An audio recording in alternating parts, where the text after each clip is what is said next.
ఈరోజు మన రెసిపీ వచ్చేసి బియ్యపు పిండి వడియాలు.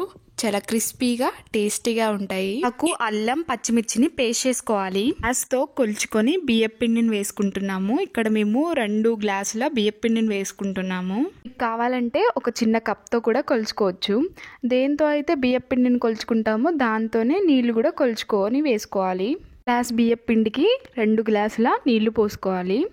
ఇక్కడ మేము 2 గ్లాసుల బియ్యపు పిండి తీసుకున్నాం కాబట్టి 4 గ్లాసుల నీళ్లు పోసుకుంటున్నాము. కొలుచుకుంటే 1 కప్పు బియ్యపు పిండికి 2 కప్పుల నీళ్లు పోసుకోవాలి. కొలతలు కరెక్ట్గా ఉంటేనే మన వడియాలు అనేవి మంచిగా వస్తాయి.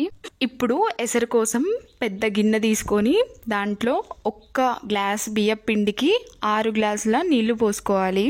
మేము ఇక్కడ 2 గ్లాసుల బియ్యపు పిండి తీసుకున్నాం కాబట్టి 12 గ్లాసుల నీళ్లు తీసుకుంటున్నాము. మీరు కప్పుతో కొలుచుకున్నట్లయితే 1 కప్పు బియ్యపు పిండికి 6 కప్పుల నీళ్లు పోసుకొని ఎసరు పెట్టుకోవాలి. నీళ్లు మంచిగా మరిగే సమయంలో మన బియ్యపు పిండి మిశ్రమాన్ని వేసుకోవాలి. బియ్యపు పిండిలో ఉండలు లేకుండా మంచిగా కలుపుకోవాలి. మొత్తం స్మూత్గా ఉండాలి బియ్యపు పిండి మిశ్రమం అనేది, అస్సలు ఉండలు అనేది ఉండొద్దు. జార్లోకి కరివేపాకు, జీలకర్ర, పచ్చిమిర్చి, అల్లం, కరివేపాకును కూడా వేసుకొని గ్రైండ్ చేసి పక్కన పెట్టుకోవాలి. తర్వాత మంచిగా మరగాలన్నమాట వాటర్ అనేది. మంచిగా మరిగే సమయంలోనే కొంచెం ఉప్పు వేసుకోవాలి.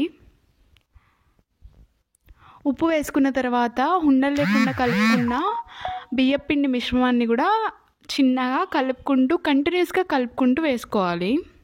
ఈ బియ్యపు పిండి మిశ్రమాన్ని మంచిగా ఉడికించుకోవాలి. థిక్ కన్సిస్టెన్సీ వచ్చేంతసేపు ఉడికించుకుంటూనే ఉండాలి. కంటిన్యూస్గా కలుపుకుంటూనే ఉండాలి. ఇప్పుడు మనం ఇందాక తయారు చేసుకున్న జీలకర్ర, పచ్చిమిర్చి, కరివేపాకు వేసుకోవాలి. వేసుకొని మంచిగా కలుపుకోవాలి. ఆ బియ్యపు పిండి మిశ్రమంలో ఆ పేస్ట్ అనేది మంచిగా కలిసిపోవాలి.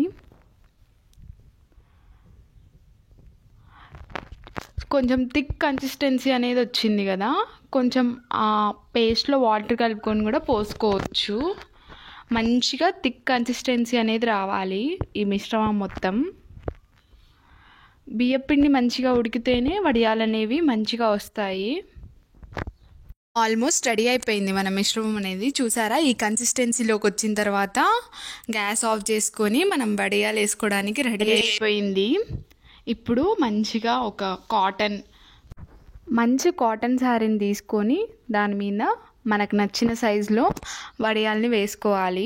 ఈ వీడియో కనుక మీకు నచ్చినట్లయితే లైక్ చేయండి, షేర్ చేయండి, సబ్స్క్రైబ్ చేసుకోండి. ఇలాంటి మరెన్నో మంచి వంటల కోసం మా ఛానల్ మీద కన్నేసి ఉంచండి.